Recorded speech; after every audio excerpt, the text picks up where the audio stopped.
Okay, let's go on to chapter 7, section 2. This section in particular isn't a huge departure from the first section in chapter 7. We're just kind of applying the principle of equality again. We're using inverse operations like we always have been. And yeah, let's get right into it here. On the first one right here, we've got 8x plus 4 is equal to 20. I'm going to subtract 4 from both sides. The first thing you want to do in a two-step equation is undo any addition or subtraction. So do that first. I'm going to rewrite the problem now. Now we've got 8x equals 16.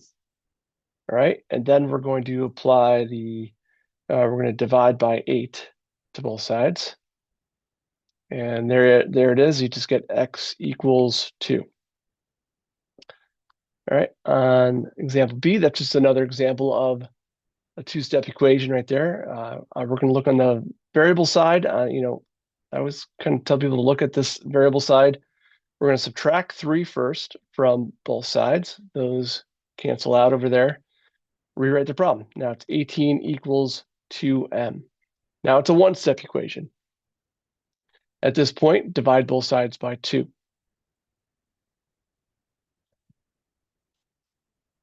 So there's your answer. M equals 9. Right here in this example, we've got 3n minus 4 equals 10. So we're going to add 4 to both sides. Add 4, and now we've got 3n is equal to 14. Divide by 3. Divide by 3 here. And this is one of those examples here where, I wouldn't recommend writing it out as a decimal, although you could. I think just leaving it in fraction form is perfectly fine. So n equals 14 thirds, or writing it as a mixed number is fine as well. You can just write 4 and 2 thirds. I always tell people to kind of avoid like writing, oops, I'm not 3 point, but writing a repeating decimal. I mean, I guess you could write it like this. I just don't like that. I don't know. Leaving it as in ratio form or decimal that terminates is, I think, great, but repeating decimal is not so great. Okay, on the example D, we're going to subtract 5 from both sides. Subtract 5. Rewrite the problem. Now you got negative 4n equals 56. Divide by negative 4. Divide both sides by negative 4. Those cancel. And then you get n equals, and then 56 divided by negative 4 is negative 14. 15 times 4 is 60, right? So another 4 would be, another 4 down would be 56. That's negative 14. All right, on this example right here, we're going to add 7 to both sides. Add 7, those cancel. Rewrite it. Now you got 50 equals negative 2 times c. Divide by negative 2. Divide by negative 2, and now we have it. We have negative 25 equals c.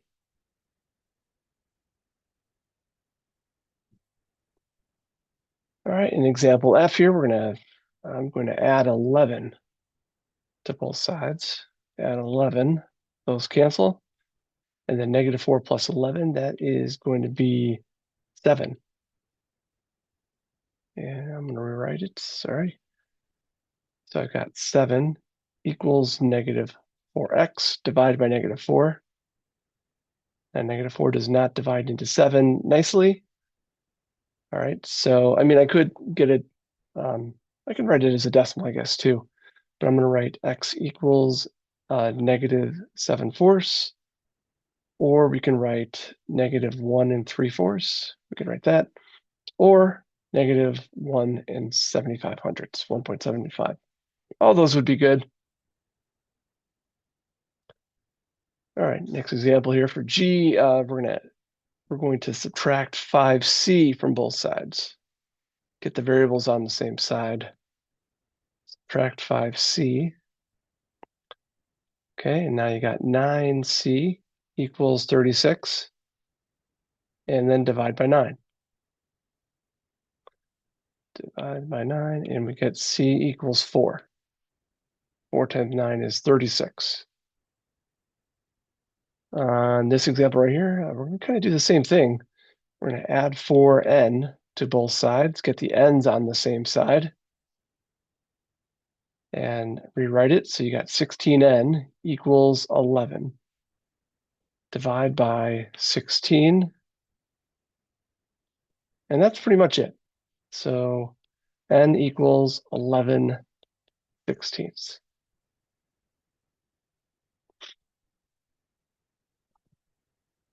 Next one right here, on this other side here, we've got like terms right here that we can put together. The x's make 3x, right?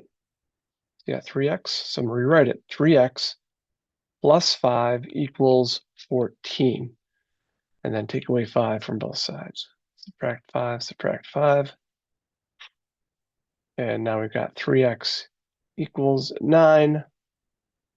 Divide by 3. Divide by 3 there, and you got x equals 3.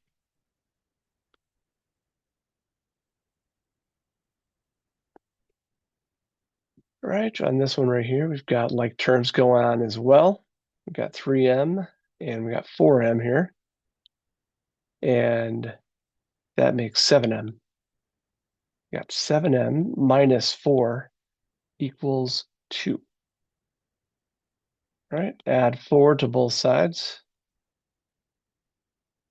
Add 4 to both sides, so you got 7m equals 6. Divide by 7, and that's it. M equals 6/7. And this one right here, we got some like terms again. That makes negative h plus 9, or negative 1h. I think you can think of it like that if you want to. Equals 14. I'm going to subtract 9 from both sides. Subtract 9. And now we got negative h equals 5. All right, and then just think of that as negative 1h. So you're just going to divide by negative 1, right? Divide by negative 1. That gets rid of the negative over there, and so it's just h. So now you got h equals negative 5.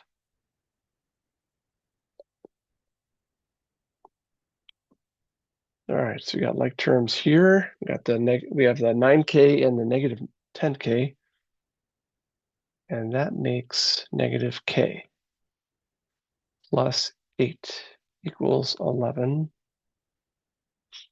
And then I'm going to subtract 8 from both sides. So you got negative k equals 3. Divide by negative 1, just like we did in the last problem there. And it becomes k equals negative 3.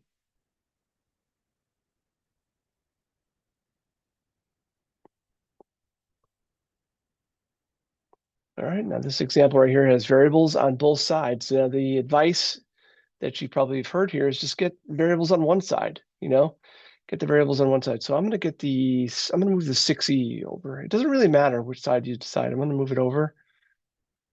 So those cancel. Rewrite the problem. Now it's negative 8 equals 7e plus 6. All right, 13 minus 6e is 13e minus 6e is 7e. All right, I'm going to take away 6 from both sides. And now you got negative 14 equals 7e. Divide by 7.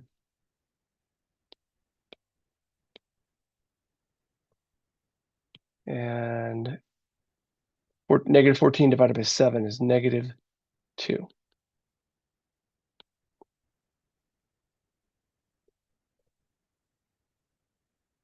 All right, this has got some like terms and also has variables on both sides. So let's take care of those like terms first. Right, these constants are like terms. They can be put together. So I'm going to write 2a minus 4 equals a plus 10. All right, on this one, I'm going to subtract the a from both the left side and the right side.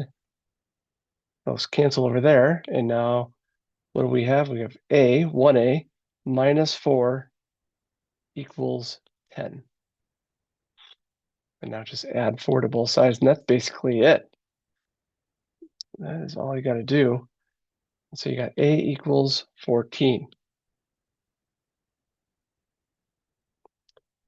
All right, right here we've got, kind of same thing going on. We've got variable terms here. Those make 18y. Got 18y minus 7 equals 8y minus 2. And then I'm going to subtract 8y from both sides.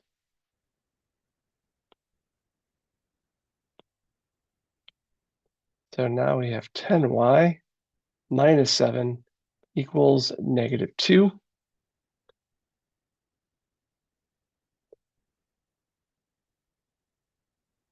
And then I'm going to add 7 to both sides.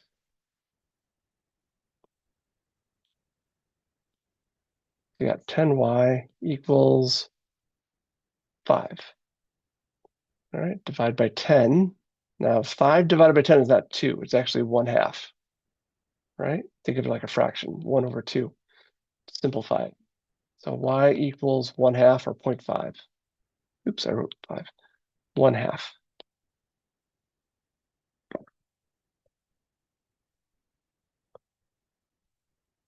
Okay, this one's got like terms going on both sides.